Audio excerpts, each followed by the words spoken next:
High বন্ধুরা, বর্ষাকাল মানেই কিন্তু ঘরে বসে থাকা। আর এই বৃষ্টিতে চুপচাপ বসে থাকতে কি ভালো লাগে, খালি খেতে ইচ্ছা করে আর কি, খিদে পায়। তো বাজারে গিয়েছিলাম, হঠাৎ মটর পনির খাওয়ার খুব ইচ্ছা হলো, ভাবলাম বানিয়ে নিই। তো মটরশুঁটি আর পেলাম না, আর ফ্রোজেন মটরশুঁটির এত দাম, তো কিনলাম না, চলে আসছিলাম। তো দোকান থেকে যে শুকনো সবুজ রঙের মটর কড়াই, ওইটা কিনে নিয়ে চলে এলাম। ওভারনাইট ভিজিয়ে রেখেছিলাম, তারপর 4টে সিটি মেরে নিয়েছি। নেওয়ার পর রান্নাটা করার পর কিন্তু ভালোই খেতে হয়েছে জানেন। সিজনের মটরশুঁটি যেরকম মটর পনির লাগে, অতটা টেস্টফুল না লাগলেও চলে যাবে। আমাদের মতো সাধারণ মধ্যবিত্ত ঘরে এটা নেহাতি খারাপ নয়।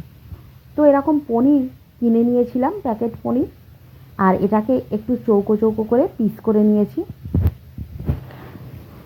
তো মটর পনির দিয়ে কিন্তু রুটি, পরোটা, রাইস খুবই ভালো লাগে। ননস্টিক প্যান বসিয়ে এতে আমি বাটার দিয়েছিলাম, রান্নাটা বাটারেই করব। তো বাটার দিয়ে দিয়েছি এবং পনিরটাকে চৌকো চৌকো করে পিস করে নিয়েছি। একেবারে খুব বড়ও নয় আর ছোটও নয়, মোটামুটি মিডিয়াম সাইজ করে পিস করেছিলাম। আর এই মটর পনির আমার ছেলে মেয়ে খেতে কিন্তু খুবই ভালোবাসে। আমি জানি না আপনারাও সবাই খেতে ভালোবাসেন। তো বাটারের মধ্যে পনিরটা দিয়ে দিলাম আর হালকা করে পনিরটা আমি ভেজে নেব। মটর পনির বানাতে কিন্তু সবাই পারে।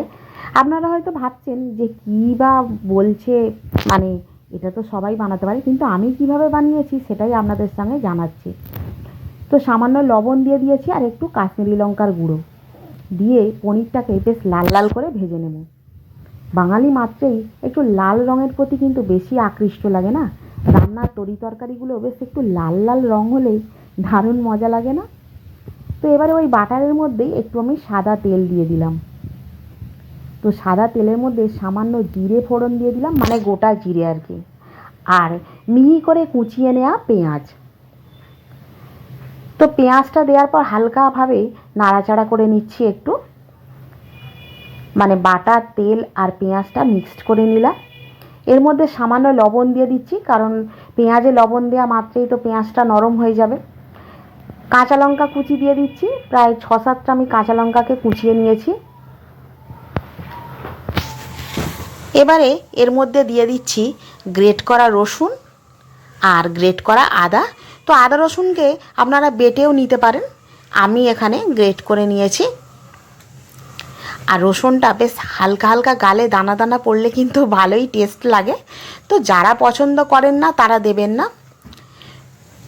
দুটো টমেটোকে আমি একদম পেস্ট করে রেখেছিলাম, সেই টমেটোটাও দিয়ে দিলাম। সামান্য হলুদ গুঁড়ো, আর এর মধ্যে দিয়ে দিচ্ছি আমি কিছুটা জিরে গুঁড়ো, কিছুটা ধনে গুঁড়ো, একটু মিক্সড করে নিচ্ছি। নেওয়ার পর এখানে দিয়ে দিচ্ছি কাশ্মীরি লঙ্কার গুঁড়ো। ওই যে বললাম যে বাঙালি মাত্রেই লাল রঙের ওপর একটু বেশ আমাদের আকৃষ্ট ভাব আছে। তো শিলেতে আমি কয়েকটা কাজু বেটে নিচ্ছি। কাজুটাকে অনেকক্ষণ ভিজিয়ে রাখলে দেখবেন খুব নরম হয়ে যায়। তো আমার বেশিক্ষণ ভেজানো হয়নি বলে একটু শক্ত আছে, তো ওই জন্য একটু থেতো করে নিচ্ছি। গোটা আস্তে কাজুকে আমি বেটে নিয়েছি। আর এখানে সমস্ত কিছু খুব ভালোভাবেই নরম হয়ে গেছে। তো কাজু বাটাটা এর মধ্যে দিয়ে দিলাম, দিয়ে আবারও মিক্সড করে নিচ্ছি। আর গ্যাসের ফ্লেমটা কিন্তু একেবারে হাই রাখবেন না। তো এই মটরশুঁটি, যেটা সিদ্ধ করা মটরটা আমি এর মধ্যে দিয়ে দিলাম। আমাদের সাধারণদের জন্য কিন্তু এই মটরশুঁটিটা একেবারে অনবদ্য। আমি আগে জানতাম না এতটা ভালো খেতে।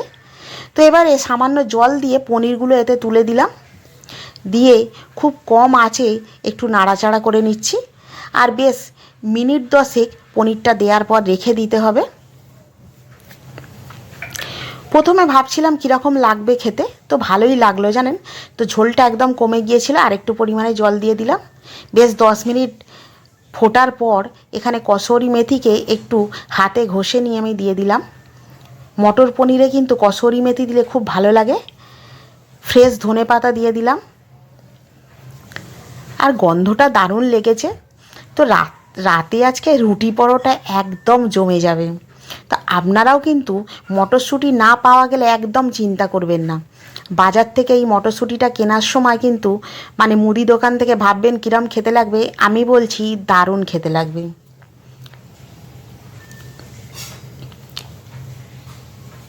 তো একদম রেডি হয়ে গেল।